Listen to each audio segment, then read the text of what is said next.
हरियाणा से जुड़ी हर खबर जानने और परखने के लिए डाउनलोड करें जनमत हरियाणा ऐप। सच के अलावा कुछ भी नहीं। जैसे जैसे बड़ौदा उपचुनाव का वक्त नजदीक आ रहा है, वैसे वैसे प्रदेश में राजनीतिक सरगर्मियां तेज होती जा रही हैं।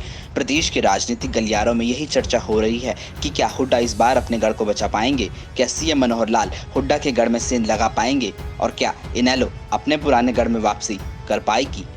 बड़ौदा उपचुनाव में प्रदेश की तीनों प्रमुख पार्टियां अपनी अपनी ताकत झोंक रही हैं, चाहे बीजेपी जेजेपी गठबंधन हो, कांग्रेस हो या फिर इनेलो। सभी में उम्मीदवार का चयन को लेकर माथापच्ची का दौर जारी है। बड़ौदा उपचुनाव में इनेलो, बीजेपी और कांग्रेस की तो चर्चा हो रही है, लेकिन प्रदेश में अपना अच्छा रसूख रखने वाले कुछ राजनीतिक दलों और नेताओं को बिल्कुल ही भुला दिया गया है कि क्या उनके बड़ौदा उपचुनाव में क्या भूमिका रहेगी। क्या वो उपचुनाव में हिस्सा लेंगे या फिर किसी दल और उम्मीदवार को अपना समर्थन देंगे। हरियाणा कांग्रेस के पूर्व अध्यक्ष अशोक तंवर अपनी नई पार्टी बनाने का ऐलान कर चुके हैं, लेकिन उन्होंने अभी तक अपनी कोई पार्टी नहीं बनाई है। ऐसे में देखना दिलचस्प ये रहेगा कि अशोक तंवर किस दल या फिर किस उम्मीदवार को अपना समर्थन देते हैं। वैसे भी बड़ौदा में उनकी बिरादरी के काफी वोट हैं। जिस भी सियासी पार्टी को तंवर का साथ मिलेगा तो उसे उपचुनाव में निश्चित ही फायदा मिलेगा। विधानसभा चुनाव में दौरान भी तंवर ने अपनी सुविधा अनुसार अलग अलग विधानसभा क्षेत्रों में अलग अलग पार्टियों और उम्मीदवारों को समर्थन दिया था।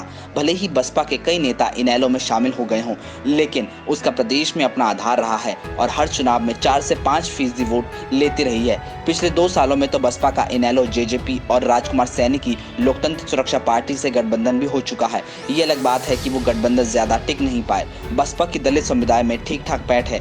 अगर बसपा चुनाव लड़ती है तो नॉन जाट वोटों में बंटवारा होगा और कहीं वो किसी दल या फिर उम्मीदवार को अपना समर्थन दे देती है तो कड़े मुकाबले में उस पार्टी को फायदा हो सकता है। वैसे भी विधानसभा चुनाव में बसपा उम्मीदवार ने इनेलो से ज्यादा वोट हासिल किए थे।